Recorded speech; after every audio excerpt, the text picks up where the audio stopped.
Welcome dears. ഇന്ന് ഊണിന് നല്ല അടിപൊളിയൊരു രസമായിരുന്നു. അപ്പോൾ ആ രസം കൂട്ടി ഊണ് കഴിച്ചപ്പോൾ ഞാൻ നിങ്ങൾക്ക് അതിൻ്റെ റെസിപ്പി ഒന്ന് ഷെയർ ചെയ്യാമെന്ന് വിചാരിച്ചു. നല്ല നാടൻ രീതിയിൽ തയ്യാറാക്കിയ രസക്കൂട്ടാണ്. അപ്പോൾ എല്ലാവരും ശ്രദ്ധിച്ച് കണ്ടോളൂ. നോക്കൂ, കുറച്ച് ഉപ്പ്, മഞ്ഞൾ, തക്കാളി, വെളുത്തുള്ളി, കുരുമുളക്, പച്ചമുളക്, അല്പം കായം, പിന്നെ നമ്മുടെ മുഴുവൻ മല്ലി, നല്ല ജീരകം, വറ്റൽമുളക്, കറിവേപ്പില, മല്ലിയില, പിന്നെ നമുക്ക് ആവശ്യത്തിന് വേണ്ട പുളി വേണം, കടുക് വേണം. ഇത്രയും കാര്യങ്ങളായാലും നമുക്ക് പിന്നെ ചുവന്നുള്ളിയും വെളുത്തുള്ളിയൊക്കെ കൂടി ചതച്ച് നമ്മുടെ നല്ല നാടൻ രീതിയിൽ ഇതേ കാണുന്ന വലിപ്പത്തിൽ നമുക്ക് വേണ്ട പുളിയൊക്കെ എടുത്തിട്ട് നമുക്ക് തയ്യാറാക്കാം. നോക്കി നല്ല എട്ടി കല്ലിൽ ഇടിച്ച് ചതച്ച് നമ്മളെ രസക്കൂട്ട് തയ്യാറാക്കുകയാണ്.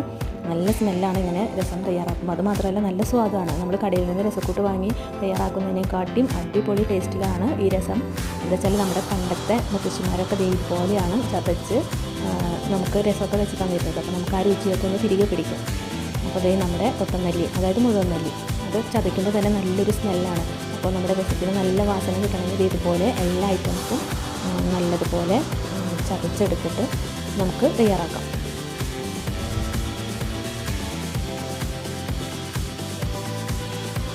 അത് നമ്മൾ എന്തെങ്കിലും പാചകം ചെയ്യണമെങ്കിൽ അത് തയ്യാറാക്കുന്ന രീതി, അതിൻ്റെ വ്യത്യസ്തതയാണ് അതിൻ്റെ ഒരു രുചി തീരുമാനിക്കുന്നത്. അതായത് നമ്മൾ നല്ല സ്വാദിലൊക്കെ നമുക്ക് രസം കഴിക്കുന്നത് ഇതുപോലെ ഇത്തിരി ഒന്ന് മെനക്കെട്ടാൽ മതി. നല്ല അടിപൊളി രുചിയും മണമൊക്കെ ഉള്ള നല്ല രസം കൂട്ടി നമുക്ക് ഊണ് കഴിക്കും. അതായത് ഇതുപോലെ രസം തയ്യാറാക്കിയ വേറൊരു കാര്യമുണ്ട്. എന്തെങ്കിലും പനിയോ ജലദോഷമൊക്കെ ആയിട്ട് നമ്മുടെ നാവിൻ്റെ രുചിയൊക്കെ പോയിരിക്കുന്ന സമയത്ത് നമുക്ക് ഭക്ഷണം കഴിക്കാനായിട്ട് ഇതുപോലെയൊക്കെയുള്ള രസമൊക്കെ ഉണ്ടാക്കി തയ്യാറാക്കുകയാണെങ്കിൽ അത് നമ്മുടെ ആരോഗ്യത്തിന് നല്ലതാണ്. പിന്നെ നമ്മുടെ രുചിമക്കളങ്ങൾക്കൊക്കെ ഒരു ഉന്മേഷം കിട്ടുകയും ചെയ്യും. അപ്പോൾ എന്തെങ്കിലും പനിയും ജലദോഷമൊക്കെ ആയിട്ട് ഇരിക്കുമ്പോഴായാലും ഇതുപോലെയൊക്കെ രസം തയ്യാറാക്കി കഴിക്കുന്നത് നല്ലതായിരിക്കും.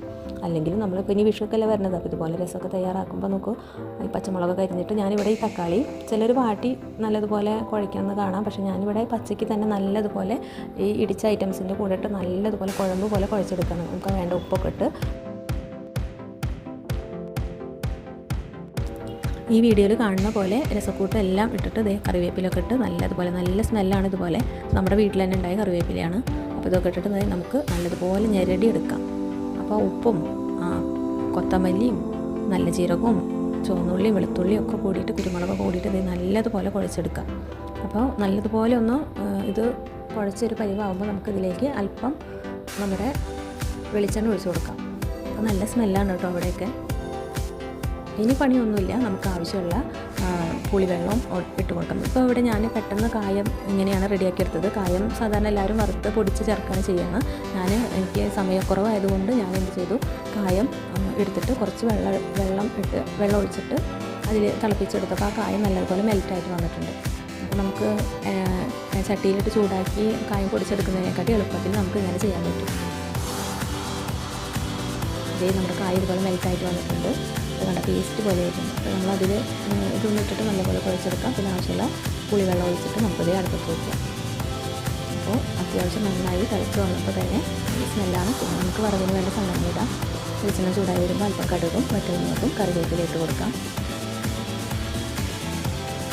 പിന്നെ നമ്മൾ അല്പം മല്ലിയില നമ്മുടെ രസത്തിലേക്ക് തൂളി കൊടുക്കുന്നുണ്ട്. ഇനി നമ്മുടെ ആ വറവ് അതിലേക്ക് ഒഴിക്കാം. അപ്പോൾ അടിപൊളി ടേസ്റ്റും മണമൊക്കെയുള്ള രസം ഇവിടെ തയ്യാറായിട്ടുണ്ട്. നല്ല പണ്ടത്തെ നാടൻ രീതിയിൽ തയ്യാറാക്കുന്ന രസമാണ്.